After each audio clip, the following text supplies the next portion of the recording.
So hello learners, hello friends and hello students. कल हमने start किया था chapter sexual reproduction in flowering plants. अब इसी को हम कंटिन्यू करते हुए आज पढ़ेंगे the pistil, megasporangium, ovule and embryo sac. ये तीनों क्या हैं और इन तीनों के बीच में क्या डिफरेंस है और इनको हम कैसे समझ सकते हैं उसके बारे में हम डिस्कस करेंगे। तो सबसे पहले हम रिवाइज कर लेते हैं कि कल हमने क्या पढ़ा था। तो कल हमने पढ़ा था माइक्रोस्पोरेंजियम के बारे में। माइक्रोस्पोरेंजियम के बारे में हमने क्या पढ़ा था कि एक एंथर होता है। एंथर का जब हम टीएस कट करते हैं तो टीएस कट करने के बाद कुछ इस तरह का स्ट्रक्चर हमें मिलता है। इसमें होते हैं ये दो lobe, first lobe, second lobe, और इसके अंदर ही होता है मेगास्पोरेंजियम।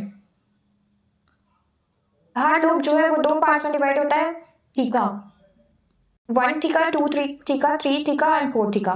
और हर टीका के अंदर एक मेगास्पोरेंजियम होता है। हर मेगास्पोरेंजियम के सेंटर में स्पोरोजिनस टिश्यू पाई जाती हैं। जब ये स्पोरोजिनस टिश्यू किससे मिलकर बनी होती है? स्पोरोजिनस सेल से। स्पोरोजिनस सेल कैसे नेचर के होता है? होमोजीनियस होता है। होमोजीनियस स्पोरोजिनस सेल्स में जब मियोसिस होता है तो मियोसिस होने के बाद स्पोर टेट्राइड बनते हैं, माइक्रोस्पोर टेट्राइड बनते हैं, और यही माइक्रोस्पोर टेट्राइड जो होते हैं वो पॉलन ग्रेन्स का फॉर्मेशन करते हैं। पॉलन ग्रेन में दो सेल्स होती हैं, एक बड़ी सेल होती है जिसको हम वेजिटेटिव सेल कहते हैं और एक छोटी सेल होती है जिसको हम जनरेटिव सेल कहते हैं। यही इसी स्टेज पे 60% एंजियोस्पर्म का जो पॉलन ग्रेन है वो शेड हो जाता है। और जो जनरेटिव सेल लेकिन 40% एंजियोस्पर्म में क्या होता है? 3 सेल्ड स्टेज में पॉलन ग्रेन शेड होता है। उस टाइम पे क्या होता है? 3 सेल कैसे हो जाती है? ये जनरेटिव सेल जब डिवाइड होकर दो मेल गैमेट्स का फॉर्मेशन करती है तो उसे हम 3 सेल स्टेज कहते हैं। अब ये वेजिटेटिव सेल्स के अंदर बहुत सारा साइटोप्लाज्म होता है और ये हेल्प करती है जनरेटिव सेल को नर्चर करने में, मेल गैमेट्स को नर्चर करने में या नरिशमेंट प्रोवाइड करने में। एंथर की जो वॉल थी वो 4 वॉल्स थी। सबसे बाहर एपिडर्मिस था, उसके अंदर एंडोथीशियम था, एंडोथीशियम के अंदर मिडिल लेयर्स थी और मिडिल लेयर्स के अंदर टैपेटम था। पहले के जो 3 लेयर्स थी, epidermis, endothecium and middle layer, इनका काम क्या था? प्रोटेक्शन और डेhiscence ऑफ एंथर करवाना। ये दो काम थे इनके। जो अंदर की लेयर थी टैपेटम, जिन्हें हमने कहा था कि मम्मी वाली लेयर होती है, तो जो नरिशमेंट प्रोवाइड करती है डेवलपिंग पॉलन्स को। उसके बाद और क्या पढ़ा था हमने पढ़ा था कि पॉलन ग्रेन जो होते हैं वो डिफरेंट साइज के हो सकते हैं, डिफरेंट शेप के हो सकते हैं, अलग अलग टेक्सचर होता है उनमें। ये टेक्सचर किसकी वजह से होता है? उसकी बाहरी लेयर की वजह से। और बाहरी लेयर क्या होती है? एक्साइन होती है, एक्साइन। उसके अंदर एक कंटिन्यूअस, इस एक्साइन में छोटे छोटे पोर्स होते हैं जिसको हम जर्म पोर कहते हैं। और एक्साइन किसकी बनी होती है? स्पोरोपोलिन की। स्पोरोपोलिन क्या होता है? वो बहुत ही हार्ड ऑर्गेनिक सब्सटेंस होता है जिसको कोई भी एंजाइम, कोई भी टेम्परेचर, कोई भी एसिड या एल्कली उसको डिग्रेड नहीं कर सकता। इसलिए पॉजल्स के फॉर्म में जो पॉलन्स होते हैं वो वेल प्रिजर्व्ड होते हैं। अब इसके बाद हमने क्या पढ़ा था? जनरेटिव सेल के बारे में तो पढ़ लिया था। फिर एंटाइन था। एंटाइन क्या होता है? थिन और कंटिन्यूअस लेयर होती है। एंटाइन किससे मिलकर बनी होती है? सेलुलोज और पैक्टिन से मिलकर बनी होती है। एंटाइन के अंदर क्या होता है? प्लाज्मा मेम्ब्रेन होता है और प्लाज्मा मेम्ब्रेन के अंदर मेल गैमेट्स प्रेजेंट होते हैं। मेल गैमेट्स किससे मिलकर बने होते हैं? जनरेटिव सेल के जब डिवाइड होती है तो उससे मेल गैमेट बन जाते हैं। तो यहाँ तक हमने पढ़ा था। वायबिलिटी के बारे में भी पढ़ा था कि पॉलन्स जो होते हैं उनमें अलग अलग तरह की वायबिलिटी पाई जाती है। कोई पॉलन्स जो होते हैं वो 30 मिनट के लिए वायबल होते हैं, जैसे कि वीट में हो गया। कुछ पॉलन्स जो होते हैं जो मंथ्स तक वायबल होते हैं, जैसे रोजेसी, सोलिनेसी फैमिली में मंथ्स तक उनकी वायबिलिटी होती है, मंथ्स तक वो फर्टिलाइजेशन करा सकते हैं। पॉलन्स को हम स्टोर करते हैं पॉलन बैंक में। -196 डिग्री सेल्सियस के टेम्परेचर में हम उसको रखते हैं और पॉलन्स को स्टोर किया जाता है। बहुत सारी कंट्रीज में से फूड सप्लीमेंट्स के फॉर्म में भी लेते हैं, बहुत सारे एथलीट्स लेते हैं, या फिर रेस में जो हॉर्सेस होते हैं वो इसे कंज्यूम करते हैं। तो ये सब हमने पढ़ा था कल के लेक्चर में। आज के लेक्चर में हम पढ़ेंगे पिस्टल, मेगास्पोरेंजियम और ओव्यूल। मेगास्पोरेंजियम जिसको ओव्यूल भी कहते हैं और एम्ब्रियो सैक, इन तीनों के बारे में। तो जो एंड्रोशियम होता है वो किसका? मेल रिप्रोडक्टिव पार्ट होता है। जबकि जो गायनेशियम होता है वो फीमेल रिप्रोडक्टिव पार्ट होता है फ्लावर का। तो गायनेशियम क्या होता है? फीमेल रिप्रोडक्टिव पार्ट फ्लावर का। अब इसी गायनेशियम के बारे में हम आगे पढ़ेंगे। गायनेशियम में सिंगल पिस्टल, एक ही पिस्टल भी हो सकता है और बहुत सारे पिस्टल भी हो सकते हैं। जैसे एंड्रोशियम के बारे में हमने पढ़ा था, एक ही स्टेमन हो सकता है, बहुत सारे स्टेमन्स हो सकते हैं। उसी तरह गायनेशियम में भी एक ही पिस्टल भी हो सकता है और बहुत सारे पिस्टल भी हो सकते हैं। अगर एक ही पिस्टल प्रेजेंट है तो उसको हम मोनोकार्पेलरी कहेंगे। और अगर more than one pistol present है तो उसको हम मल्टी कार्पेलरी कहेंगे, मोनोकार्पेलरी और मल्टी कार्पेलरी। नाम से ही पता चल रहा है, बायोलॉजी में बहुत सारी ऐसी चीजें जो बस नाम से ही पता चल जाती है हमें कि इसका मीन क्या होगा, तो उसी तरह से ये भी है। उसके बाद जब एक से ज्यादा पिस्टल्स एक साथ फ्यूज हो जाएं, ये हो गया एक पिस्टल, ये एक पिस्टल का स्ट्रक्चर है। ये जब दूसरे पिस्टल के साथ फ्यूज हो इस तरह से फ्यूज होते हैं, कभी कभी इनके स्टेमन्स भी फ्यूज होते हैं, कभी कभी बस ओवरी से फ्यूज होते हैं। तो ये इस तरह से जब ये फ्यूज होते हैं तो इस कंडीशन को हम कहते हैं सिनकार्पस। इस कंडीशन को हम क्या कहेंगे, सिनकार्पस। सिन मतलब जुड़ा हुआ, सिन जहाँ पे भी बायोलॉजी में वर्ड यूज होगा उसका मतलब होता है जुड़ा हुआ, तो सिनकार्पस होते हैं।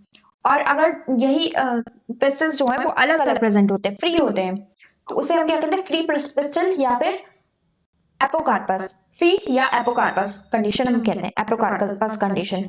तो पिस्टल के बारे में मैंने कल ही बताया था आपको कि पिस्टल 3 पार्ट्स में डिवाइडेड होते हैं। सबसे ऊपर होता है स्टेमन जो कि स्टिकी होता है और पॉलन ग्रेन्स यहीं पर आकर शेड होते हैं और यहीं से गैमेट्स जो होते हैं वो अंदर जाते हैं। फिर होता है स्टाइल। स्टाइल जो होता है वो नैरोस्ट पार्ट होता है पिस्टल का, सबसे पतला पार्ट होता है पिस्टल का, और ये लंबा सा पार्ट होता है, लॉन्ग होता है, और इसी के थ्रू मेल गैमेट्स अंदर आते हैं। उसके बाद होता है ओवरी। ओवरी जो होता है वो सबसे बड़ा और सबसे सॉलिड पार्ट होता है पिस्टल का, और सबसे नीचे भी प्रेजेंट होता है, बेसल भी होता है। इसलिए ये 3 पार्ट्स में डिवाइडेड। सबसे ऊपर हो गया स्टिग्मा, स्टिग्मा, उसके बाद हो गया स्टाइल, और सबसे नीचे क्या होता है, सबसे नीचे होता है ओवरी, सबसे नीचे होती है ओवरी। तो ये 3 पार्ट्स में पिस्टल को हमने डिवाइड किया है। स्टिग्मा जो होता है वो लैंडिंग प्लेटफॉर्म होता है पॉलन ग्रेन्स के लिए। जैसे मैंने बताया आपको कि पॉलन ग्रेन आके कहाँ पे लैंड करेंगे, स्टिग्मा पे लैंड करेंगे। स्टाइल जो होता है वो स्लेंडर होता है और वो स्टिग्मा के नीचे होता है, वो पॉलन ग्रेन को पाथ प्रोवाइड करता है, वहीं से होके पॉलन ग्रेन नीचे आते हैं। उसके बाद जो बल्स पार्ट, बेसल पार्ट होता है उसे ओवरी कहते हैं। ओवरी के अंदर जो कैविटी होती है, ओवरी के अंदर जो कैविटी होती है मतलब खाली स्पेस जो होता है, ओवरी के अंदर जो स्पेस होगा उसे हम क्या कहेंगे, लॉक्यूल। लॉक्यूल, ये लॉक्यूल एक भी हो सकता है, कभी कभी ये एक लॉक्यूल डिवाइड हो जाता है इस तरह से, उसके बीच में सेप्टम बन जाती है। ये इस डिवीजन को हम क्या कहेंगे, सेप्टम, सेप्टम बन जाएगा। तो इस तरह से 2 लॉक्यूल बन गए। तो बाइलॉक्यूलर भी हो सकती है, यूनिलॉक्यूलर, एक लॉक्यूल है तो यूनिलॉक्यूलर, 2 लॉक्यूल है बाइलॉक्यूलर, और बहुत सारे लॉक्यूल प्रेजेंट है तो मल्टीलॉक्यूलर ओवरी का फॉर्मेशन होता है। अब ओवरी में बन गया कैविटी अंदर। अब प्लासेंटा जो होते हैं वो लोकेटेड इनसाइड द ओवरी। इस ओवरी की कैविटी में प्लासेंटा ऐसे छोटे छोटे स्ट्रक्चर्स प्रेजेंट होते हैं जिनको हम प्लासेंटा कहते हैं। वो कहाँ से लगे होते हैं, ओवरी के लोक्यूल की वॉल से। यहाँ पे हम बनाते हैं, ये लोक्यूल हो गया। अब लोक्यूल को डिवाइड करने वाला सेप्टा है, सेप्टा से ही ये छोटे छोटे स्ट्रक्चर जो कि प्लासेंटा अरेंज होते हैं। कभी कभी ये वॉल से भी अरेंज होते हैं।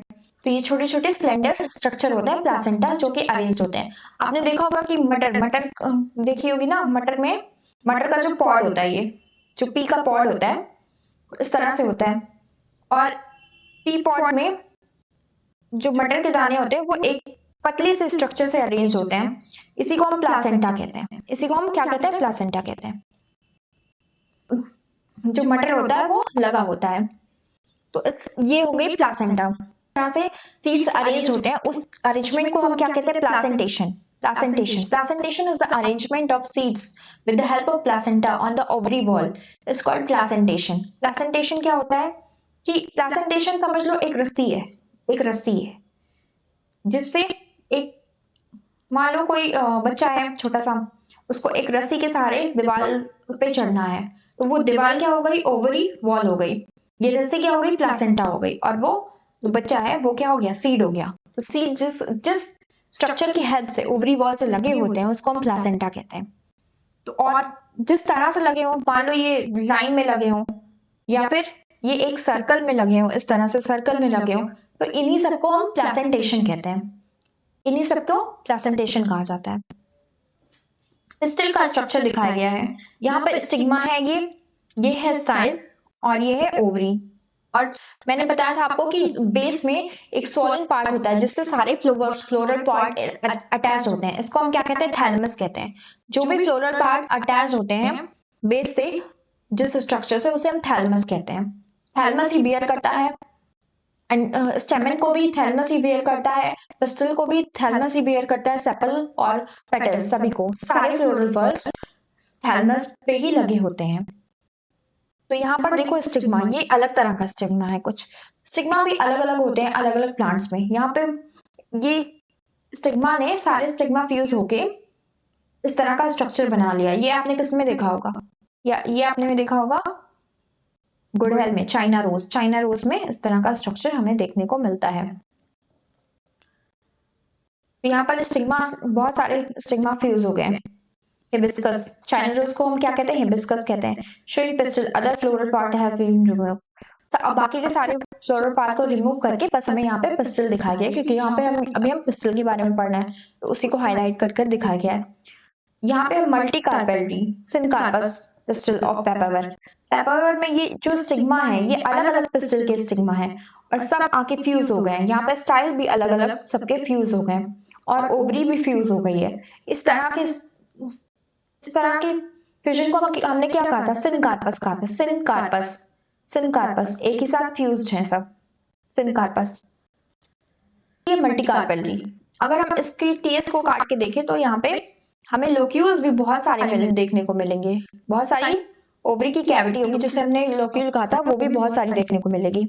तो सिनकार्पस टाइप का पिस्टल किसमें होता है, पेपावर में। पेपावर पॉपी प्लांट में, पेपावरेसी फैमिली में आता है ना पॉपी प्लांट, उसमें ऐसा देखने को मिलता है।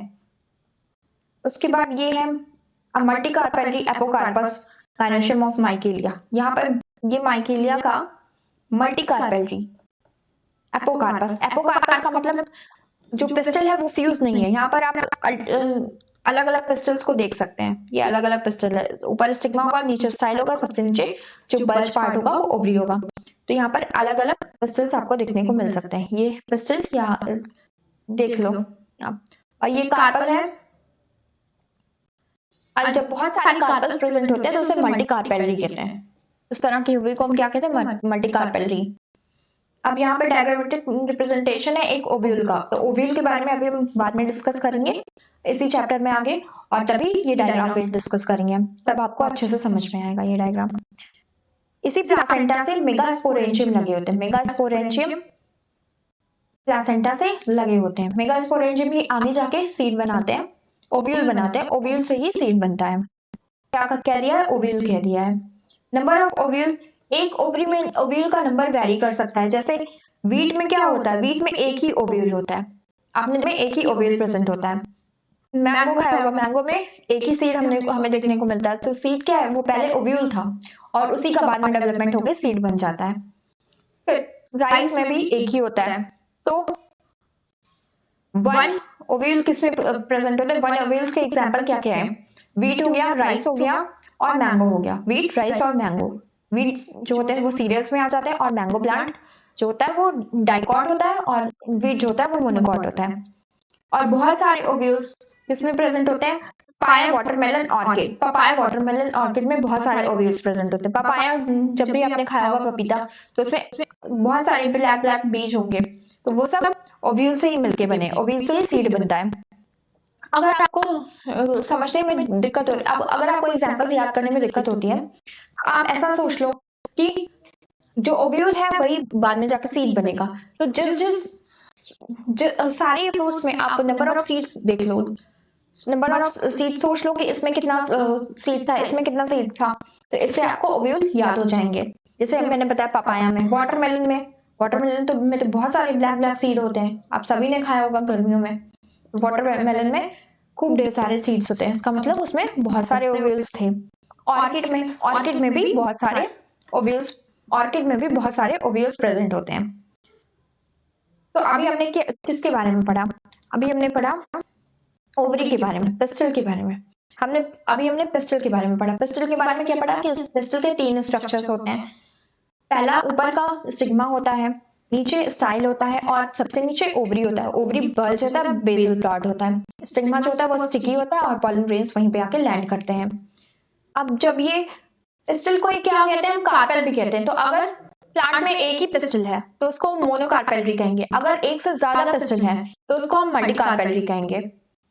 उसके बाद हमने देखा था कि जब हम टीएस कट करते हैं किसका, ओवरी का, ओवरी का टीएस करते हैं तो उसके अंदर एक कैविटी होती है, स्पेस होती है, उस कैविटी को हम क्या कहते हैं, लोक्यूल कहते हैं। ये लोक्यूल एक भी हो सकता है और मैनी भी हो सकता है। अगर एक लोक्यूल है तो उसे मोनोलोकुलर ओवरी कहेंगे, अगर उसमें एक से ज्यादा लोक्यूल है तो उसको मल्टीलोकुलरी ओवरी कहेंगे हम। बहुत सारे केसेस में ऐसा होता है कि जिन भी प्लांट्स में एक से ज्यादा पिस्टल है, तो एक से ज्यादा पिस्टल है तो या तो वो आपस में फ्यूज होंगे, आपस में चिपके होंगे या दूर दूर होंगे। अब एक रूम में तो अगर एक रूम में दो लोग हैं तो या तो वो पास पास होंगे या तो दूर दूर होंगे। तो उसी तरह अगर एक फ्लावर में एक पिस्टल है, एक से ज्यादा पिस्टल है, तो वो या तो चिपका हुआ होगा, जैसे कि स्टारबस्ट कंडीशन जहां पे फ्यूज होते हैं पिस्टल, और अलग अलग जब होते हैं तो उन्हें एपोकार्पस या फ्री पिस्टल अरेंजमेंट कहते हैं, एपोकार्पस ओवरी कहते हैं। सिनकार्पस कंडीशन किसमें होती है, हिबिस्कस या चाइना रोज आप कह लो। उसके बाद एपोकार्पस कंडीशन किसमें होती है, माइकेलिया में हमने देखा था कि वहां पे एपोकार्पस कंडीशन होती है। और सिनकार्पस कंडीशन और कहां पे होती है, तो सिनकार्पस पेपावर में होती है। अब हम पढ़ेंगे मेगास्पोरेंजियम ओव्यूल के बारे में। अभी आपको ओवरी के बारे में, पिस्टल के बारे में पूरी तरह से क्लियर हो गया होगा। अगर कोई भी डाउट है तो आप मुझे कमेंट सेक्शन में पूछ सकते हो, मैं आपको बता दूंगी या एक सेपरेट वीडियो भी बना दूंगी। तो अब अगर अभी तक आपको सेशन अच्छा लगा तो आप लाइक कर सकते हो और मेरे चैनल को सब्सक्राइब कर सकते हो। अब पढ़ते हैं मेगास्पोरेंजियम के बारे में। मेगास्पोरेंजियम को हमने और क्या कहा है, ओव्यूल का। ये मेगास्पोरेंजियम कहाँ से लगा होता है, ओवरी के वॉल से, ओवरी की वॉल या लोक्यूल से ये मेगास्पोरेंजियम लगे होते हैं। किसकी हेल्प से, पतली सी स्ट्रक्चर होती है जिसे हम प्लासेंटा कहते हैं, वो मेगास्पोरेंजियम को अटैच करती है ओवरी की वॉल से। तो इन दोनों के बीच में कौन सा स्ट्रक्चर है, ये हो गया मेगास्पोरेंजियम और ये हो गया प्लासेंटा और ये हो गई ओवरी वॉल। तो मेगास्पोरेंजियम और ओवरी वॉल के बीच में कौन सा स्ट्रक्चर है, प्लासेंटा है। अब इसी मेगास्पोरेंजियम या ओव्यूल के बारे में पढ़ने से पहले, मेगास्पोरेंजियम के बारे में पढ़ने से पहले आप मुझे ये बताओ कि मेगास्पोरेंजियम सिंगल किसमें होता है। मेगास्पोरेंजियम सिंगल होता है वीट में, राइस में, मैंगो में। और मोर देन वन मेगास्पोरेंजियम किसमें प्रेजेंट होता है, more than one megasporangium present होते हैं। मेगास्पोरेंजियम प्रेजेंट होते हैं पपाया में, वाटरमेलन में और ऑर्किड में। इन तीनों में more than one megasporangium present होते हैं। उसके बाद मेगास्पोरेंजियम के बारे में पढ़ते हैं। तो एक टिपिकल मेगास्पोरेंजियम कैसा दिखता है, यहाँ पे हम देखेंगे।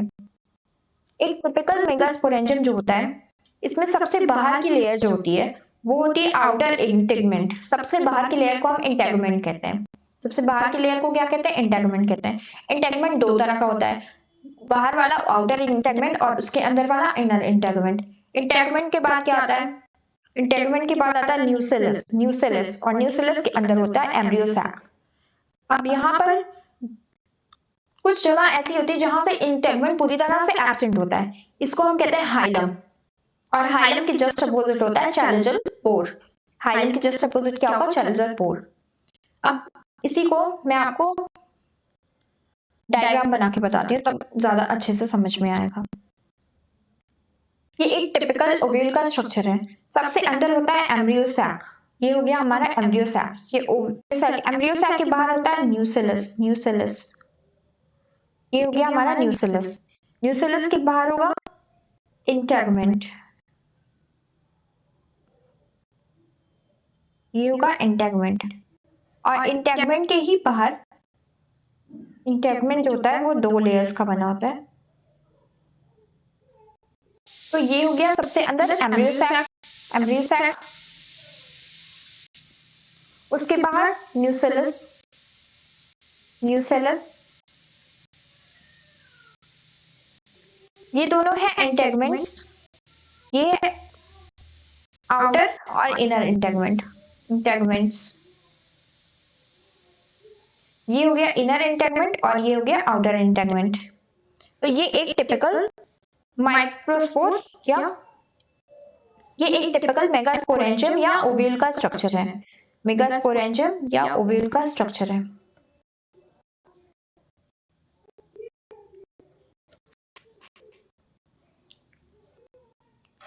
अब इस एम्ब्रियो सैक के बारे में हम बात करेंगे। उससे पहले मैं बता देती हूँ, यहाँ पर ये जो सेगमेंट जहां पर इंटेगमेंट्स एब्सेंट है, इसको हम कहते हैं हाइलम। हाइलम जब भी सीड डेवलप होता है तो आपने देखा होगा कि सीड में एक इस तरह का होल प्रेजेंट होता है जहां से सीडलिंग बाहर आती है। उसी होल वही होल जो होता है वो हाइलम होता है। वो बाद में जाके सीड पोर बना लेता है। वो हाइलम का फॉर्मेशन करता है, सीड पोर का फॉर्मेशन करता है। अब यहाँ पर इंटेगमेंट्स हैं। इंटेगमेंट के अंदर न्यूसेलस प्रेजेंट है। न्यूसेलस के अंदर क्या है? एम्ब्रियो सैक है। हाइलम के जस्ट अपोजिट वाला जो पोल होता है इसे हम कहेंगे चैलेजा। चैलेजा इसे हम क्या कहेंगे? चैलेजा। हाइलम के जस्ट अपोजिट क्या प्रेजेंट होता है? चैलेजा प्रेजेंट होता है। अब इसी एम्ब्रियो सैक की बात हम आगे करेंगे। यहाँ तक हम आगे करेंगे। यहाँ तक आपको समझ में आ गया? मैं एक बार फिर से बता देती हूँ कि सबसे अंदर होता है एम्ब्रियो सैक, उसके अराउंड सराउंडिंग में क्या होता है? न्यूसेलस। न्यूसेलस के सराउंडिंग में इंटेगमेंट्स होते हैं। इंटेगमेंट इनर इंटेगमेंट होता है और बाहर वाला आउटर इंटेगमेंट होता है। जिस जगह पे इंटेगमेंट्स एब्सेंट होते हैं उसे हम कहते हैं हाइलम। हाइलम हाइलम के लिए आउटर लेयर कौन सी हो जाएगी? न्यूसेलस हो जाएगी, क्योंकि यहाँ पर इंटेगमेंट एब्सेंट है।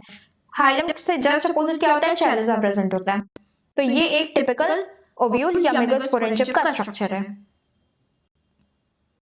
मेगास्पोरेंजियम को हम और अच्छे से पढ़ते हैं। Small structure attached to the placenta by means of a stalk called funicle. ये जो अभी मैंने आपको क्या बताया था? ओवरी वॉल होती है, ओवरी वॉल के बाद प्लासेंटा होता है, प्लासेंटा के बाद मेगास्पोरेंजियम होता है। तो ये मैंने आपको सिंपल करने के लिए ये बताया था कि ओवरी वॉल होती है, प्लासेंटा होता है, प्लासेंटा से मेगास्पोरेंजियम अटैच होता है। लेकिन इसी प्लासेंटा और मेगास्पोरेंजियम के बीच में या इसी प्लासेंटा और ओव्यूल के बीच में एक स्ट्रक्चर प्रेजेंट होता है। इसको हम क्या कहते हैं? फ्यूनिकल। फ्यूनिकल इसी स्ट्रक्चर को हम क्या कहते हैं? फ्यूनिकल। अभी मैंने आपको बताया ये हाइलम जो प्रेजेंट होता है, हाइलम। हाइलम यही हाइलम से ही ये फ्यूनिकल अटैच होता है। हाइलम वाले रीजन से ही ये फ्यूनिकल अटैच होता है और ये हेल्प करता है ओव्यूल को या मेगास्पोरेंजियम को ओवरी वॉल से अटैच होने पे के लिए। तो हाइलम वाले रीजन से कौन अटैच होता है? फ्यूनिकल। और यही हाइलम आगे जाके क्या बनाएगा? सीड पोर। सीड पोर यही हाइलम आगे जाके बनाएगा। तो हाइलम किससे अटैच होता है? फ्यूनिकल से अटैच होता है और हाइलम आगे जाके क्या बनाता है? सीड पोर बनाता है।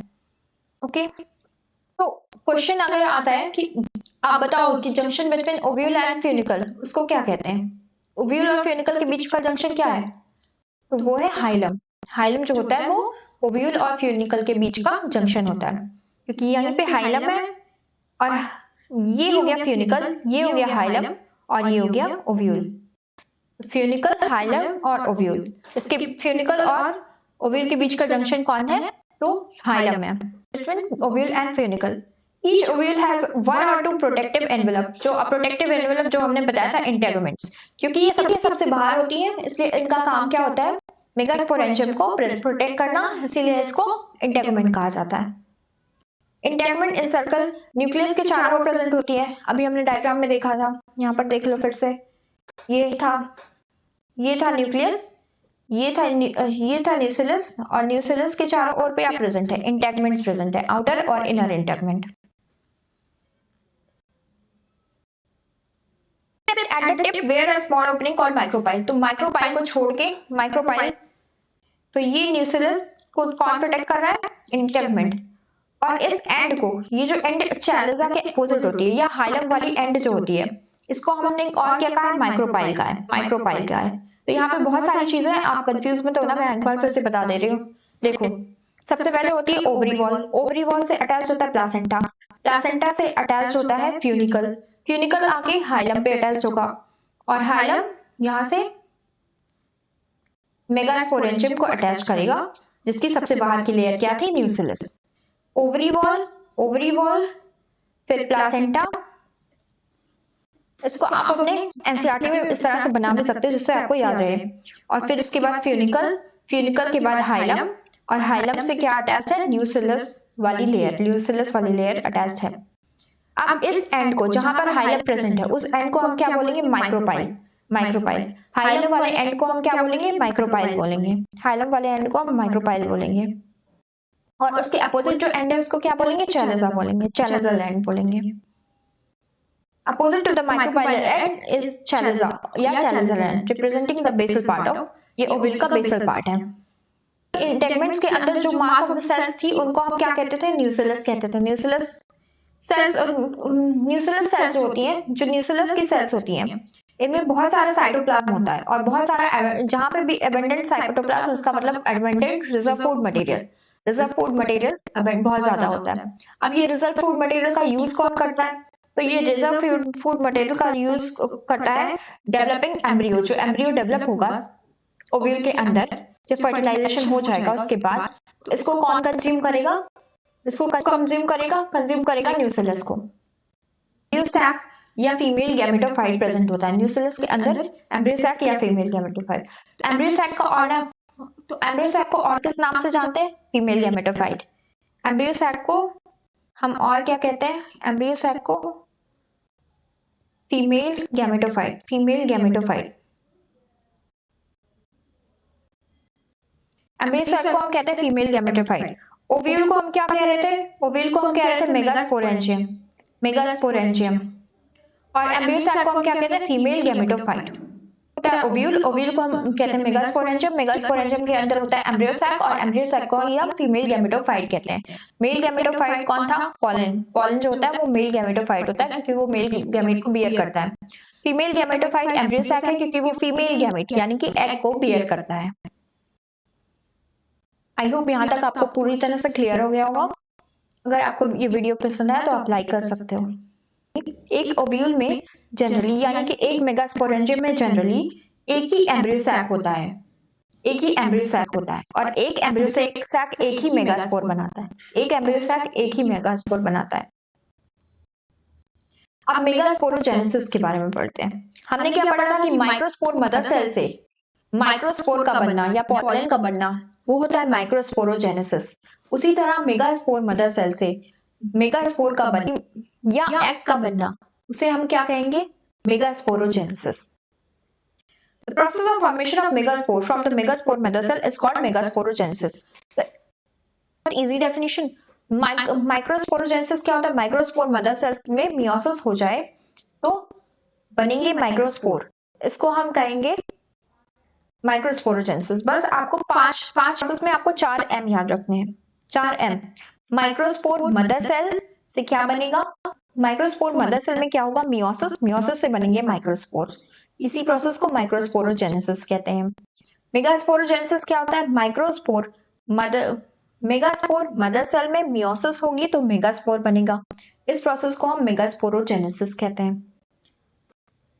Ovules generally differentiate a single megaspore mother cell in the micropylar and in the microspore। कि कैसे कैसे फॉर्मेशन होता है मेगास्पोर का, मेगास्पोर का फॉर्मेशन कैसे होगा। तो सबसे पहले हम जान लेते हैं कौन कौन से स्टेप है मेगास्पोर के फॉर्मेशन की।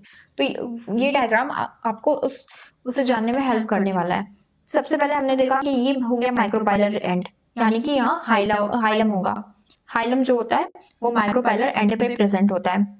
सब उसकी बाहर की लेयर्स यहाँ पे नहीं शो की गई है, जो इंटेगमेंट के लेयर है वो यहाँ पर नहीं शो किया गया है। यहाँ पर क्या है, न्यूक्लियस है, न्यूक्लियस। अब न्यूक्लियस के अंदर होता है मेगास्पोर मदर सेल, एक होती है बड़ी सी मेगास्पोर मदर सेल। सेल क्या करेगी, ये है मेगास्पोर मदर सेल का न्यूक्लियस, ये मेगास्पोर मदर सेल का न्यूक्लियस है। अब ये मेगास्पोर मदर सेल में डिवीजन होगा, तो डिवाइड करके पहले 2 सेल बनाएगी जिसको मेगास्पोर डायड कहेंगे, एक चैलेजल एंड की तरफ और एक माइक्रोपाइलर एंड की तरफ। उसके बाद उन दोनों सेल में फिर से डिवीजन होगा और मेगास्पोर टेट्राएड बना देंगे। 4 मेगास्पोर का फॉर्मेशन हो जाएगा, मेगास्पोर टेट्राएड बना लेंगे। तो पहले था 1 न्यूक्लियस था, 2 सेल बनाए, 2 न्यूक्लियस बनाए तो 2 न्यूक्लियस स्टेज हो गई। अब यहाँ पे 4 सेल बने हैं तो 4 न्यूक्लियस स्टेज हो गई। यहाँ पे देखिए 2 सेल, 2 न्यूक्लियस, फिर उसके बाद 4 न्यूक्लियस। अब इन चारों न्यूक्लियस में फिर फर्दर डिवीजन होगा और 8 न्यूक्लिएटेड स्टेज का फॉर्मेशन हो जाएगा। और ये है मैच्योर एम्ब्रियो सैक। अब यहाँ पर देखो, यहाँ पर 4 सेल तो बन गई थी, बनने के बाद उसमें कोई भी सेल का फॉर्मेशन नहीं हो रहा है, सिर्फ न्यूक्लियस का डिवीजन हो रहा है। तो इसी पर 8 न्यूक्लियस बन गए हैं। अब इनके अराउंड सेल्स का फॉर्मेशन होगा। तो यहाँ पे माइक्रोपाइलर एंड पे 3 सेल्स बनेंगी और ये चैलेंजल एंड पे भी 3 सेल्स बनेगी और एक बीच में सेल होगी जिसको हम कहेंगे सेंट्रल सेल। सेंट्रल सेल में 2 न्यूक्लियस होगा क्योंकि 8 न्यूक्लियस का डिवीजन 8 न्यूक्लियस बने हैं, तो वो इस तरह से अरेंज्ड होंगे कि माइक्रोपाइल के एंड पे तीन सेल्स हैं, उनमें एक एक न्यूक्लियस होगा। फिर चैलेंजल एंड पे 3 सेल्स हैं, उनमें एक एक न्यूक्लियस होगा और जो सेंट्रल सेल है उसमें 2 न्यूक्लियस प्रेजेंट होगा। देखो आप यहाँ पर ये जो चैलेंजल एंड है यहाँ पर एंटीपोडल्स, यहाँ पे 3, तो यहाँ पर 3 एंटीपोडल सेल्स हैं, 3 एंटीपोडल सेल्स चैलेंजल एंड पे हैं। माइक्रोपाइलर एंड पे 2 सिनर्जिड है और एक एग सेल है। उसके बाद जो सेंट्रल सेल है वहां पर 2 पोलर न्यूक्लियाई प्रेजेंट है, 2 पोलर न्यूक्लियाई प्रेजेंट है। इसको मैं अच्छे से आपको डायग्राम बना के बताती हूँ, अब आपको अच्छे से समझ में आएगा। पहले एक था एम्ब्रियो में एक सेल थी, उस सेल का डिवीजन हुआ, डिवीजन होके वो 2 न्यूक्लियस बना लिया, उस सेल के न्यूक्लियस में डिवीजन हुआ और 2 न्यूक्लियस बना लिया। 2 न्यूक्लियस बनाने के बाद इन दोनों न्यूक्लियस में भी डिवीजन हुआ तो 4 न्यूक्लियस बन गए। ये इन चारों न्यूक्लियस में भी जब डिवीजन हुआ तो 8 न्यूक्लियस का फॉर्मेशन हो गया, 8 न्यूक्लियस का फॉर्मेशन हो गया। अब ये 8वां न्यूक्लियस कैसे अरेंज्ड होंगे, तो इनका इस तरह से अरेंजमेंट होगा। 3 अरेंज्ड होंगे चैलेंजल एंड पे, 3 अरेंज्ड होंगे माइक्रोपाइलर एंड पे और 2 न्यूक्लियस बीच में अरेंज्ड होंगे। तो जो ये 2 न्यूक्लियस बीच में है, ये इस सेल को हम बोलेंगे सेंट्रल सेल। ये एक ही सेल में 2 न्यूक्लियस चले गए हैं, तो ये है सेंट्रल सेल। और यहाँ पे ये जो 3 न्यूक्लियस है इनके आसपास 3 सेल्स बन जाएंगी, तो इसको हम कहेंगे एंटीपोडल्स। इसको हम क्या कहेंगे, एंटीपोडल्स। एंटीपोडल सेल्स होंगी ये तीनों। ये किधर होंगी, चैलेंजल एंड पे होंगी। और ये बाकी की तीनों सेल्स किस पे होंगी, माइक्रोपाइलर एंड पे होंगी। माइक्रोपाइलर एंड पे कौन कौन सी सेल्स होंगी, 2 होगी सिनर्जिड्स, और एक क्या होगी, एग सेल होगी, एक एग सेल होगी। 2 सिनर्जिड्स होंगी और एक एग सेल होगी।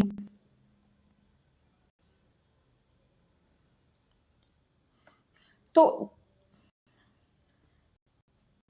पहले एम्ब्रियो सैक में सिर्फ एक सेल थी, एक सेल का डिवीजन, उसके न्यूक्लियस में डिवीजन और 2 न्यूक्लियस बन गए, 2 न्यूक्लियस से 4 न्यूक्लियस बन गए और 4 न्यूक्लियस का डिवीजन हुआ 8 न्यूक्लियस बन गए। अब ये कैसे अरेंज होंगे, तो 3 चैलेंजल एंड की तरफ चले जाएंगे, 3 माइक्रोपाइलर एंड की तरफ चले जाएंगे, 2 बीच में रहेंगे जो कि सेंट्रल सेल बनाएंगे, और जो 3 चैलेंजल एंड की तरफ है वो एंटीपोडल्स बनाएंगे, और 3 माइक्रोपाइलर एंड की तरफ जो होंगे वो इसमें से 2 सिनर्जिड बनाएंगे और एक एक्सेल बनाएंगे।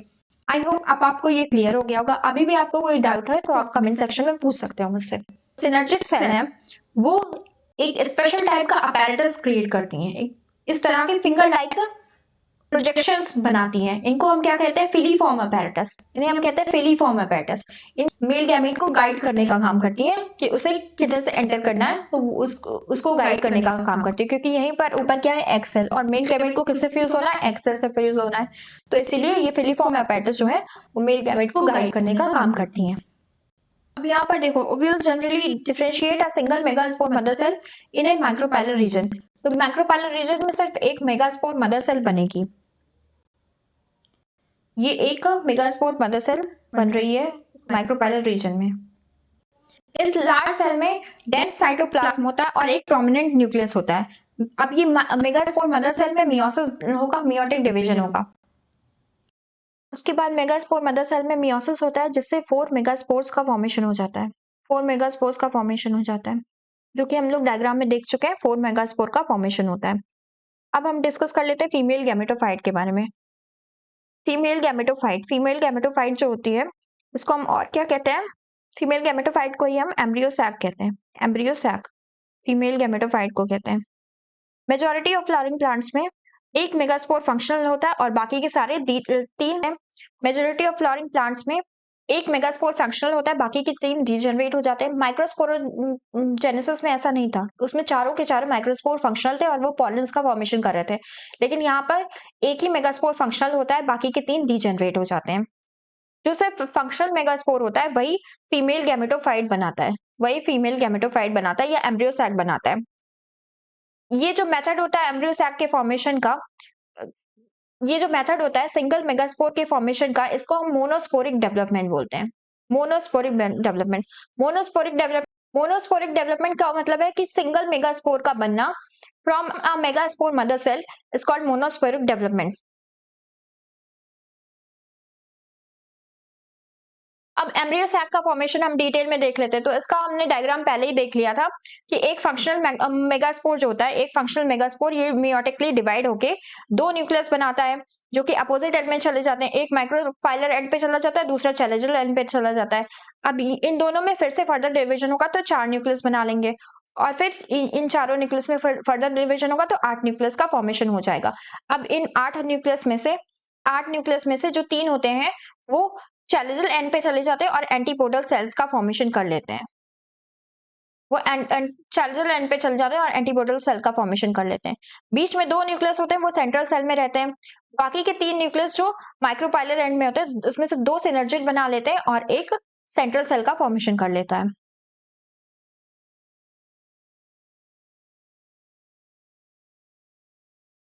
और ये जो डिवीजन होती है पहले 2 से 4 फिर 4 से 8 ये किस टाइप की डिवीजन है? माइटोटिक डिवीजन है। इससे पहले जो मेगास्पोर का फॉर्मेशन हो रहा था, एक ही मेगास्पोर का फॉर्मेशन हो रहा था, 3 रीजनरेट हो जा रहे थे। तो 4 मेगास्पोर का फॉर्मेशन हो जा रहा था जिसमें से एक फंक्शनल था और 3 रीजनरेट हो जा रहे थे, वो मियोसिस था। और यहाँ पर जो हो रही है न्यूक्लियस का डिवीजन जो हो रहा है, प्री न्यूक्लियर डिवीजन हो रहा है, ये माइटोटिक डिवीजन है।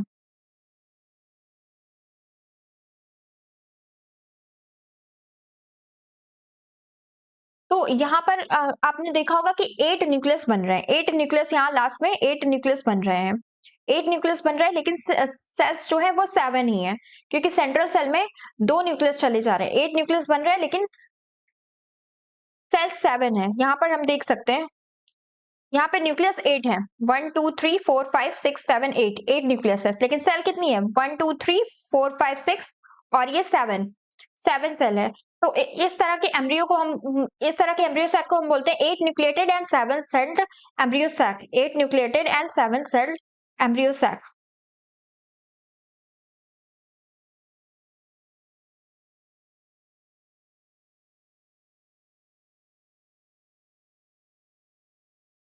जो 3 सेल हमने देखे थे जो माइक्रोपाइलर एंड पे प्रेजेंट थे उसमें से 2 सिनर्जिड था और एक एग सेल था।